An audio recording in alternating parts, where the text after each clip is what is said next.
The NL East looks to be a three-team race with the Braves, Phillies, and Mets all entering the year with World Series hopes. Who will win out in this dogfight? Baseball is back. The Locked On Podcast Network presents the 2025 MLB Season Preview, sponsored by FanDuel. All the biggest storylines and breakout stars for all 30 teams. Will the champs repeat, or will another team shock the league? From the experts at the Locked On Podcast Network, it's your team every day.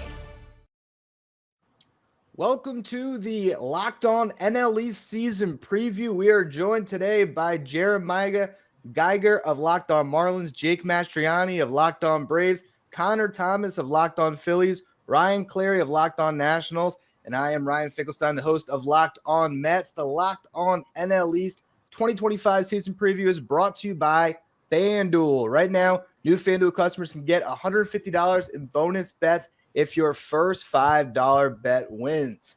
All right, guys, we are looking at an NL East that seems to have a little bit of a talent disparity atop the division, then maybe a little bit on the bottom. There's three teams that entering this season have odds to win the division at plus 210 or better. You have the Braves as the favorites, according to our partners over at FanDuel, at plus 135 to win this division. The Phillies at plus 180. The Mets sitting at plus 210.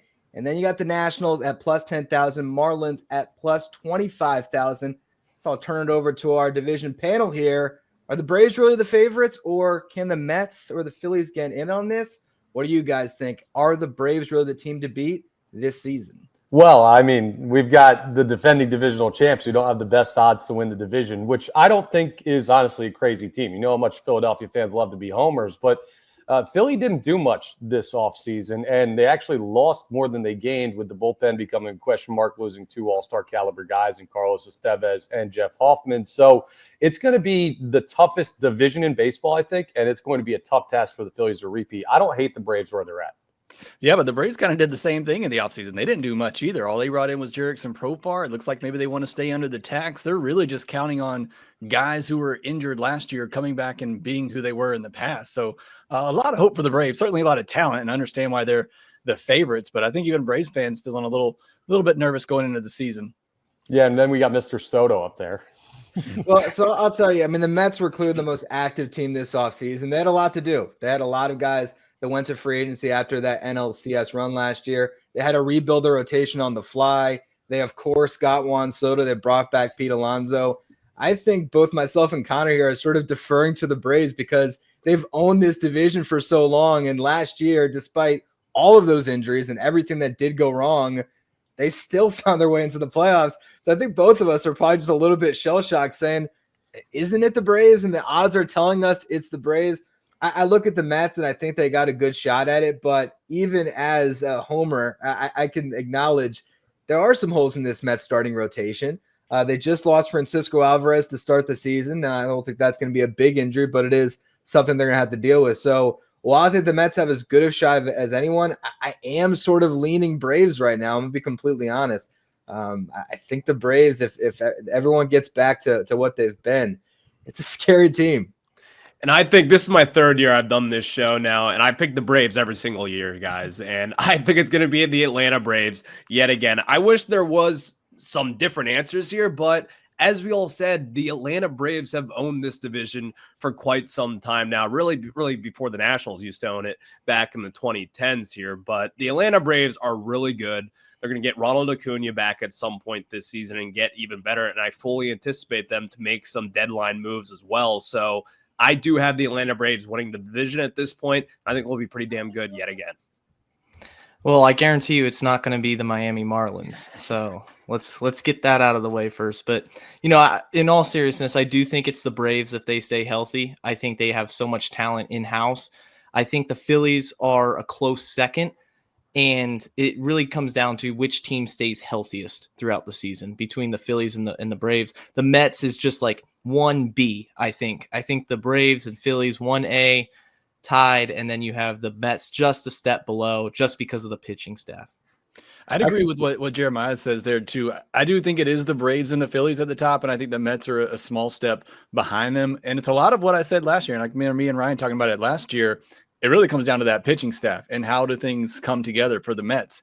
if they're going to make a real run. And we saw it last year, that pitching did come together and things did kind of fall in place for them. But I think it does come down to that pitching staff for the Mets. Can they do it again? Can they put the pieces together to compete? And if they don't, then I do think it is most likely the Braves and the Phillies battling there at the top, and which team does stay the healthiest. But I do think all three teams have very good chances of reaching the postseason. I think most of us would agree with that. That's the fun part about this, right? Well, for the three teams we're talking about here, like the NL West is clearly the Dodgers, and the NL Central, we call this a dogfight. That's a rock fight. There's no one coming out of there that you're overly worried about. So the three teams that could make it in as division champions could also make a run in the wild card round or wherever they get seeded out. So it's a great division this year. That's the funny thing about this division. I think we've been learning lately, winning the division doesn't necessarily bode well for playoff success. You know, you might want to be that wild card team that sneaks in there. And I think as we look towards the win totals right now, there isn't a great separation. If you look over at FanDuel, and if you're watching on YouTube, it's been scrolling across the bottom ticker of your screen the entire time. Last year, as Connor mentioned, the Phillies did win this division with 95 wins. The Mets and the Braves each grabbed playoff spots at 89 wins. The Nationals were in fourth place at 71, Marlins at 62. You look at the win totals, they got the Braves getting a nice uptick, being healthy at 93.5 wins for their over-under. Mets and Phillies are at 90.5. Nationals, pretty much right where they were last year at 70.5. And the Marlins, again, pretty close to last year's win total at 63.5. I know all of us, if we were going to answer this on our show, we're going to probably give that optimistic lens of, our teams are going to hit the over. But I'm curious, do any of you think that your team is going to end up with the under on that win total? Sounds like a no. I wouldn't be surprised. I wouldn't be surprised. I'm going to say, the Marlins are in the middle of a rebuild. They're going to trade Sandy Alcantara probably very early in the season. I wouldn't be surprised if he gets traded by May. And the health has been a problem the last couple of seasons. You hope that turns around, but with a rebuilding team, they've lost Jazz, they've lost Luis Arias. The talent just isn't up to par when you look at the other teams in the division. So, optimistically, I think this team, if everything breaks right, could hit 70 wins. I'd feel, okay about that, but I think they're 100+ loss team again. You asked me this a year ago about the Braves. I would have taken the over on 97. I was that confident in the Braves going into last year, but you just can't predict injuries. And I think that's the only thing that really holds me back. If this Braves team's healthy all year, I think 93.5 is by far a low mark for what they can reach this season, but you just never know. So take injuries out of the equation. I say the Braves, they better win over 93.5 games because it's talented enough that they should. And I would say the same for the Mets and Phillies. If they were healthy all year, I think 90.5 is probably, the low mark for them too. Yeah, 70.5 for the Washington Nationals here. They've won 71 games each of the past two seasons, and you're going to have a first full season of Dylan Cruz and James Wood as well. You've got Brady House, who's going to be coming up. The Nationals do have a better overall team at this point, so I think that they'll be in the 75 to 80 win mark. I don't really see anything more than 80 at this point, but they do have young talent. I think being in such a strong division, looking around here, you've got a ton of MVP candidates, a ton of really good ball clubs at this point, great GMs, just a great organizations top to bottom. So I think that's why probably FanDuel has kind of the Nationals a little bit lower at a 70 at this point. Yeah, and the funny thing about the Phils last year with 95 wins is that they did that with basically stinking it up 2 months out of the season. They went through a real bad stretch after they played the Mets in London, came back, couldn't figure it out, and still found their way to 95 wins. Running it back is not always a great strategy, but you don't trade in a BMW for something lesser, and they're still running high drive this year, I think. I think they're over the 90.5. Yeah, I'll say with the Mets, and actually this whole division, when I'm looking at the odds, I actually kind of like the Nationals. I feel like 70.5. I look at their roster and I think full year of James Wood, full year of Dylan Cruz. How are they not going to be better than they were last year? At the same time, like you guys said, if this 3-team race atop the division is what we expect it to be, all of those over should come in. And then I guess maybe the Marlins have to anchor the division a little bit and be an under. But overall, it's funny because I guess maybe I just lean on the optimistic side of things. I kind of see overs hitting across the board here, but generally that's not going to be the case. And some of these teams are going to have disappointing seasons. I think the Marlins are the one, they could have a White Sox type season. I'm sorry, Jeremiah, but they do, especially if they do have a fire sale there, like you said, and get rid of Sandy Alcantara. I know there's some other good young pitchers there. Ryan Weathers looked pretty good, Max Meyer and guys like that. But I could see the Marlins, because I have no idea what their plan is over there. Hopefully you can explain that. But I could see them having a White Sox type of season and the rest of the division just really wiping the floor with them. Yeah, I mean, Ryan Weathers is a good piece. Max Meyer is an interesting piece. He hasn't put it together consistently, but the issue is the depth, right? The depth on this team is just very superficial. Behind Sandy Alcantara, who will be traded, Ryan Weathers, he hasn't pitched 100 innings in a season yet. So you can't rely on Meyer and Weathers to carry the load over a full season. You're going to see call-ups from AAA, and I don't know if they'll be White Sox level terrible under 50 games, but they're going to be a bad team. And it's up to the Mets, Phillies, and Braves. And I do think the Nationals, Ryan, they're my dark horse team to make some noise. I really liked what they did last year, and they got to take advantage of the competition when they face the Marlins or the White Sox or all these other weaker teams, because I think they can be competitive at least the first half of the season again. Yeah, I do think we will be competitive. I mean, we kind of saw it a little bit this past season. The first half, we were pretty good. And then obviously, you're still in the rebuild. You move off some pieces and get some prospects in return. That's the name of the business here. But I don't think the Nationals will be looking to sell some big-time veterans. Like, you made a trade for Nathaniel Lowe, which I really like. You have CJ Abrams coming back again. Dylan Cruz, James Wood, both former #1 overall prospects in the game, and you also have a relatively good farm system as it is. So I do think we will be more competitive. It's just going up against the top 3 teams in this division will be really tough. I want to get into some of those acquisitions. We just teased a couple of them for the Nationals. We're also going to talk about the move that changes the trajectory of this division more than any other for the next decade, and that is Juan Soto and his $765 million decision. How does Soto shake up the star power atop the NL East? It's the Locked On NL East MLB season preview. March Madness is here, and FanDuel is giving you the chance to get in on the action like never before. Right now, new customers get $200 in bonus bets when your first $5 bet wins. That's 200 extra bucks to use on everything from buzzer beaters to Cinderella stories and even who's cutting down the nets. I've got my eye on a few underdogs this year, and FanDuel makes it easy to back them with spreads, totals, and game props. And with tournament games happening almost every day, there's always something exciting to bet on.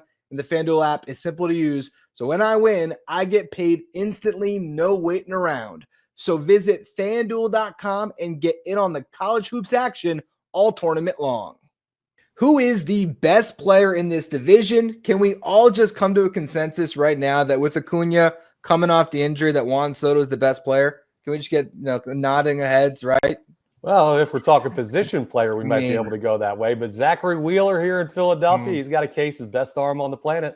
We'll start with position players to make the conversation. It's so hard to compare players and pitchers. Can I get Soto as the best? Just real quick, as the Mets fan in the room. I'll let you get that one until Acuna's back up to full speed. I'll let you get that one. All right, so how about this one? Did the Mets have the best 2 players in this division, Juan Soto and Francisco Lindor? I just ranked my top 10 players in the NL East over at Just Baseball. I will tell you, I had 5 Braves on that list. I had 3 Phillies, but I had the top 2 guys on the list being Juan Soto and Francisco Lindor. You have 2 guys that were very high up in the MVP voting last year. Lindor is always going to be there with the defense at shortstop, and Juan Soto has the ability any season to be the best hitter on the planet. So I think the Mets have the best 2 guys in this division. What say you?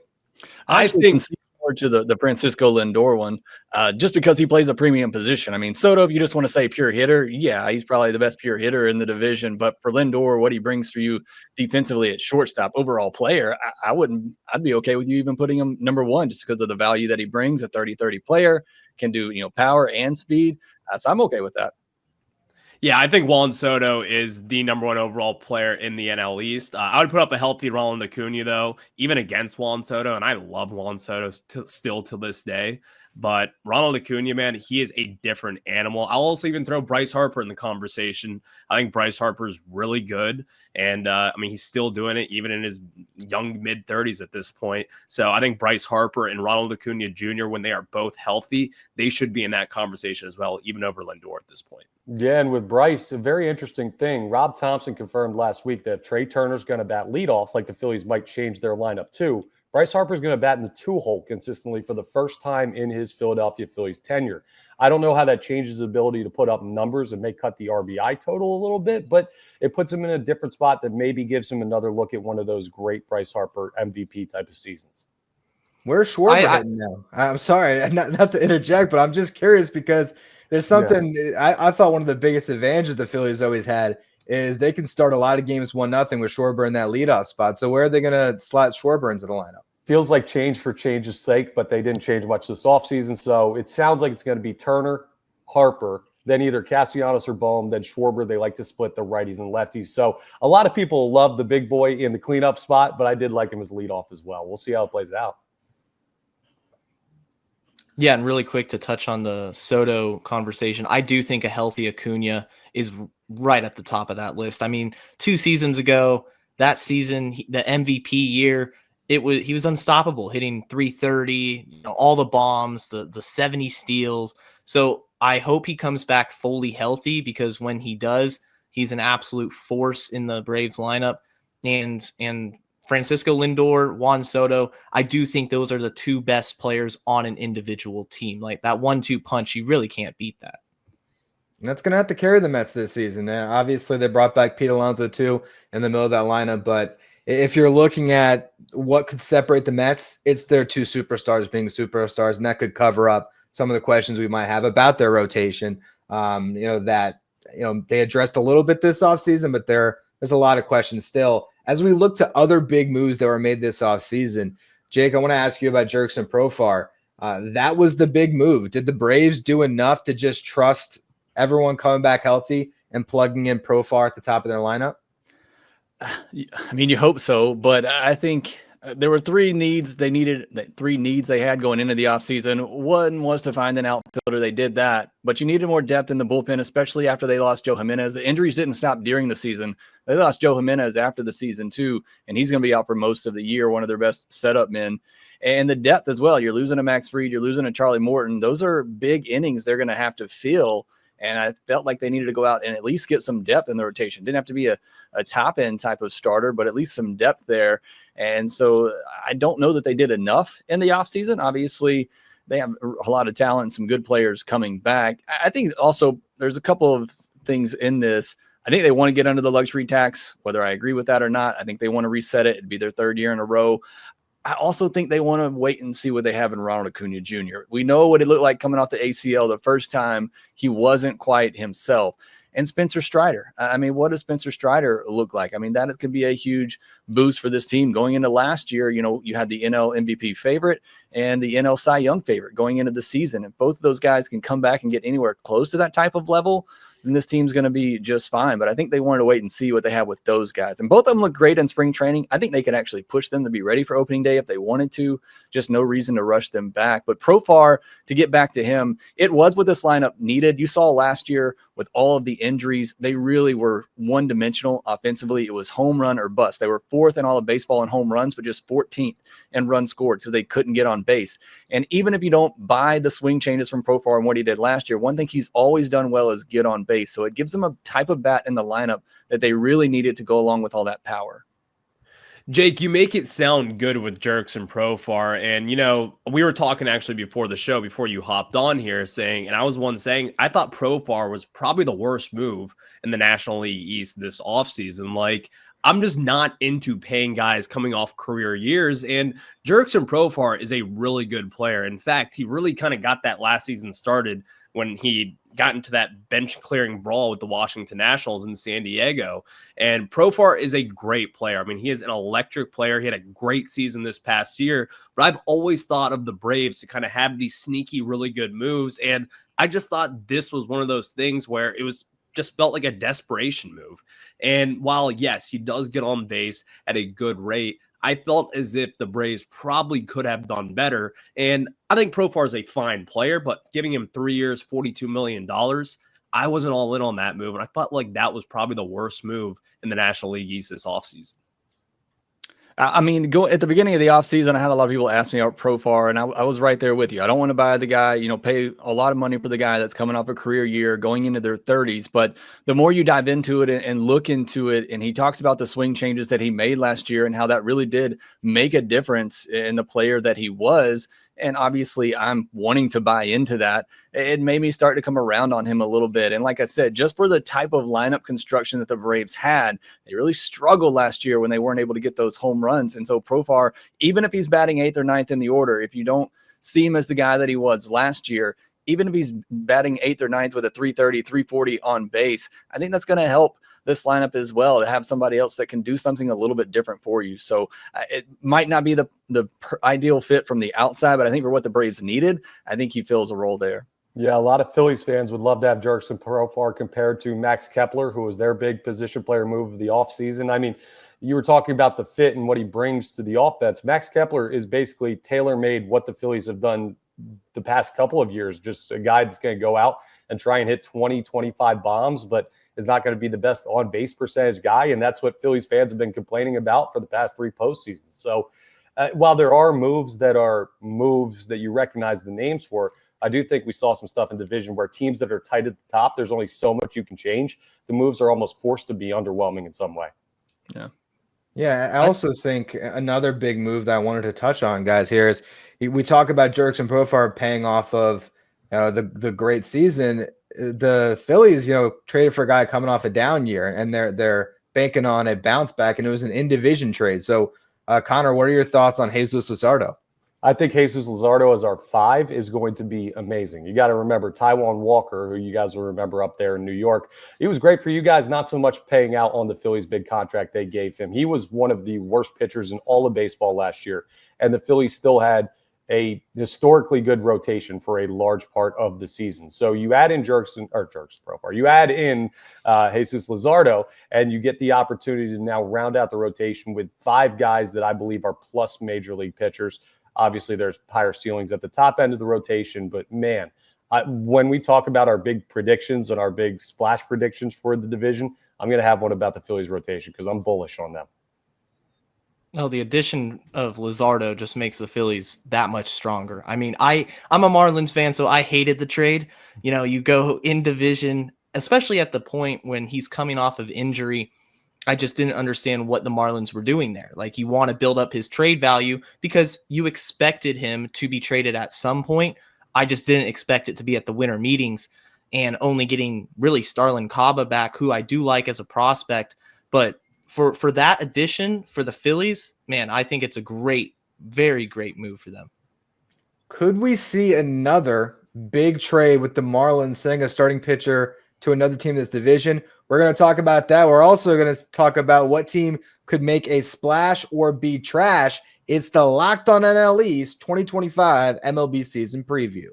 There's nothing like MLB opening day as crowds fill up ballparks with all the excitement and anticipation of a 162-game schedule that will soon follow. If you're looking to be there on opening day or any day throughout the season, Game Time makes getting tickets easier than ever with last-minute deals, all-in pricing, and a lowest price guarantee. Game Time takes the guesswork out of buying MLB tickets. Plus, ticket prices actually drop as first pitch draws closer. So you want to score amazing seats at a greater price. Sometimes you could wait all the way up to first pitch and find your seats. And the best part about Game Time, you can view your seats before you buy, so you know exactly what to expect when you arrive. Take the guesswork out of buying tickets with Game Time. Download the Game Time app, create an account, use the code LOCKEDONMLB for $20 off your first purchase. Terms apply. Again, create an account, redeem the code LOCKEDONMLB, LOCKEDONMLB for $20 off. Download Game Time today. Last minute tickets, lowest price guaranteed. All right, so which team could win 80 games or 60 games? Which one would you be surprised with or not surprised at all if they are a splash or trash team? What do you guys think? Which team has the widest range of outcomes going into this season? Yeah, I think it's the Nationals. I think they're my dark horse team for a reason because of that young talent in the lineup. Dylan Cruz, CJ Abrams, I mean, James Wood, who's an absolute star when he connects with the baseball. I mean, the dude has crazy power. But the pitching staff, it's just, is it going to be consistent? I don't know really where they fall. We are talking about the over-unders. I think the Nationals could surprise if everything breaks out. Like Ryan said, maybe win 80 games, maybe sneak into wild card contention, or worst case scenario, you see sophomore slumps, guys just take a step back, and then before you know it, they're 20, 25 games under 500.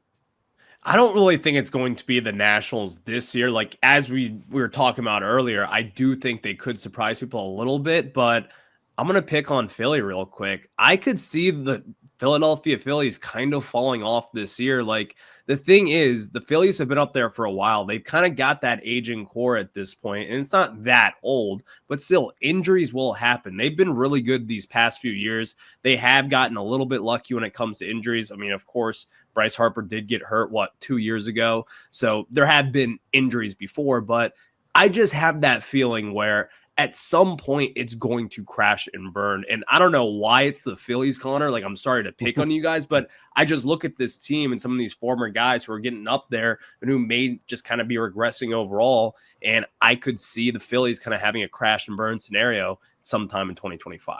Yeah, it's fine. Defending division champs, we get it. Target on our back. Jake's been there a couple years. But speaking of rotations, the Phillies pitching staff is going to be unbelievable this year. And even if they have some offensive regression due to age, I think we're seeing the best Phillies pitching staff in team history, or at least rotation in team history. We'll leave the bullpen out of it because there's question marks. But that starting five can do enough to carry this team to 90 wins almost on their own with how good they are. I start to think about the Mets when we have this conversation, because as great as the addition of Juan Soto can be, that pitching staff feels questionable to me. How much are you worried about that, Ryan? You know, it's one of those things where how much of a benefit of the doubt do we give David Stearns after last season? Because last season, we all had this preview and it was like, okay, what are the Mets going to get out of Sean Manaea, Luis Severino, and Jose Quintana? And they got 170 plus innings out of all those guys, and all of them pitched to sub-4 ERAs, unless Sevy got a little bit over. But regardless, they got way more production than we would have expected. This year, I'm saying if Clay Holmes can make this transition to be a starter, and I feel pretty good about that, but how many innings are you going to get? Is Clay Holmes going to be great for the first 2 months and tail off like Jordan Hicks did last year? Jake obviously saw a little bit of an injury tail off with Ronaldo Lopez, where he sort of fell off down the stretch. So what's that going to look like? Sean Manaea, Frankie Montas already went out. Kodai Senga is a huge injury question mark. I trust this front office to be able to scrap together a starting rotation and find their way to quality innings. But I understand on paper the concerns. I also think that the Phillies lineup is, of the top three teams in the division, I think it's, in my opinion, pretty clearly the bottom of the three. I like the Mets starting lineup and the Braves a lot more offensively. But like Connor said, that pitching can solve a lot of problems. And when you got, a top five like they do, plus Andrew Painter waiting on the way, it's hard for me to see them completely falling out of it. But again, that's where I think I get back to the Braves being this team that I trust the most, because I just have the least questions for them. It's just, okay, are they going to get riddled with injuries again? And even when they did, they won 89 games. So that's where I was going to say, I think the Braves crashed last year and it was 89 games. I mean, knock on wood here. I hope we don't see that type of rash of injuries again. And I hate to take another shot at your Mets here, Ryan, but I don't know that I believe necessarily in the lineup as much as you do either. It is very top heavy. It's obviously very good at the top of that, but you're counting on Vientos to kind of be that power guy again with the carry a 30% strikeout rate. You're counting on Brandon Nimmo staying healthy, Marte, McNeil. We've already seen Alvarez. He's banged up right now, might not be out too long, but I think there's even questions in that lineup a little bit, but it does more so come back to the pitching staff. As I mentioned earlier, can you do it again? Can you turn that trick again that they did last year with that pitching staff and put it all together? So they're actually the team I think that I would pick that I could see. I wouldn't say they're going to crash out, but maybe a team that's, struggling to find that wild card spot or struggling to get over 80 wins. I could probably see that more with the Mets, but I think the Nats are a good pick too, because they got some young talent coming up. I could see them making a big jump or things falling apart. But again, sorry, Ryan, I know the Mets will probably prove us wrong with that pitching staff again, but it's just, like you said, it's a lot of trust that you're really just having in the front office and that they're going to figure it out. But that does worry me for the Mets going into the season. It's tough. You look at Griffin Canning and Paul Blackburn, guys that are getting starts, and you'd imagine the Mets front office, they're completely confident in these guys, but look at the back of the baseball card. It hasn't quite been there. I do have complete confidence in this lineup just because I saw what Juan Soto did. Obviously, Aaron Judge was a big part of that Yankees lineup, but I just think that the combination of Lindor, Alonso, Nimmo, Vientos, I feel like the Mets lineup is better than the Yankees was last year's. It's deeper. They don't have a guy that's as great of a running mate, but I feel like Soto is going to really change things for the Mets lineup offensively. But yeah, the starting pitching is a big concern. So we'll see how this race shakes out. We're going to run around the horn here and give one bold prediction for your team. And we're not talking win totals. So who wants to kick us off? Who's got a bold prediction for their team? I'll say Spencer Schwellenbach finishes top 3 in the NL Cy Young. That'll be my bold prediction there. That's a hot take. I like it, though. Schwellenbach had a great year last year. But, man, top 3. So are you expecting that he has – I guess you're not projecting that Sale or Strider is ahead of him in the Cy Young. So you think Schwellenbach really is the guy for the Braves this year? Well, I mean, I don't know that Strider will quite get the innings, even though I don't think he'll miss too much time. But I just don't know that he'll get quite the innings to be in there. And I don't know what he's going to look like. Sale – are we really going to count on him for 170 innings again? I think that's a bit questionable. So it's bold. Certainly Strider, Sale, I think are capable of winning a Cy Young. And here I am picking the sophomore out of that. I just think Schwellenbach, what he did last year was so impressive. And what made it so impressive to me is that he faced the Mets 3 times. He faced the Phillies 3 times, and he got better each time against them. I kept waiting. Okay, are these guys going to figure him out? Are they going to figure him out? And they never did. And he was pitching in high leverage games. The Braves needed every win to get into the postseason. And he just continued to deliver for them. So I'm very excited about the season coming up for Spencer Schwellenbach. Yeah, I'll go ahead. I think my bold prediction for the Marlins is Xavier Edwards wins the National League batting title and finally defeats Luis Arias in his reign. I'm a huge Luis Arias fan, but Xavier Edwards is that exact type of player, just a little bit faster on the feet. He's going to steal a lot of bases. But 70 games last year, 300 plus plate appearances. He hit 328, so it would have been first if he had qualified. I think his bat to ball skills are elite. He just doesn't have the power, so he's not going to garner a lot of notoriety among a lot of fans other than the Marlins. But look out for him. You're going to see him at the top of the leaderboards at the end of the season.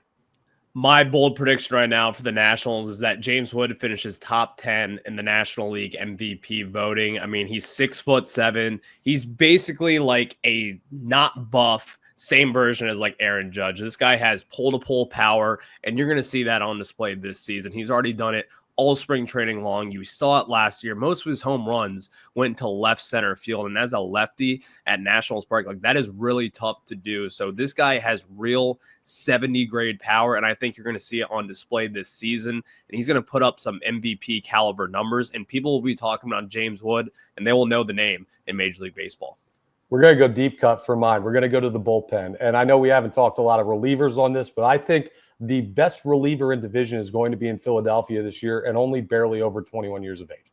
A Ryan Kerkering in the low 20s in age is going to be number 1 in the division as a relief arm this year. He is ready to take a major step on to the next stage. Remember, this guy who has already become a little bit of a name for baseball fans of like a rising star in bullpens in the league, he just finished his first full year in Major League Baseball last year. He's already pitched in the NLCS in his debut year, and I think he's going to be a monster out of the pen for the Phils.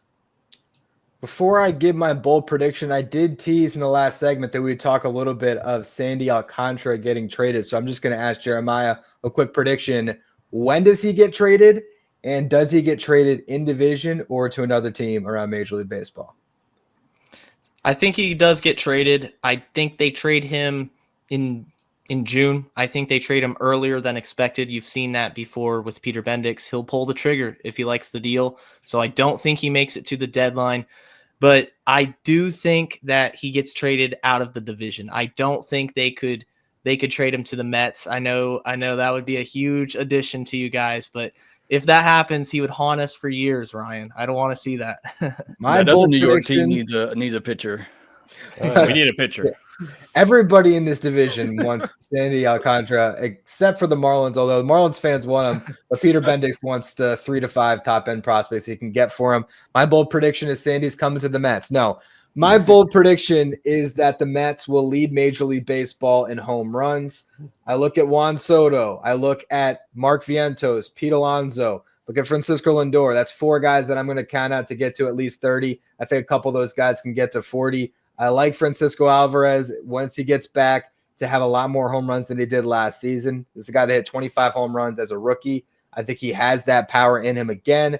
I still like someone like Brett Beatty, who's going to play a more minor role, but he's showing some power in spring. I think he's going to chip in some. Jesse Winker might chip in 10 from a DH spot. So I think the New York Mets will lead Major League Baseball in home runs, and that offense is what I believe will carry them this season.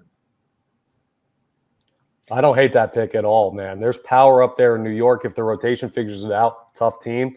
And the crazy thing is, to lead the league in home runs, you've got 2 other contenders in division who are going to be like right there with you. It's just such a stacked division. Is this the best division in baseball, guys? Are we all on the same page? Yeah, It's got to I be. think so.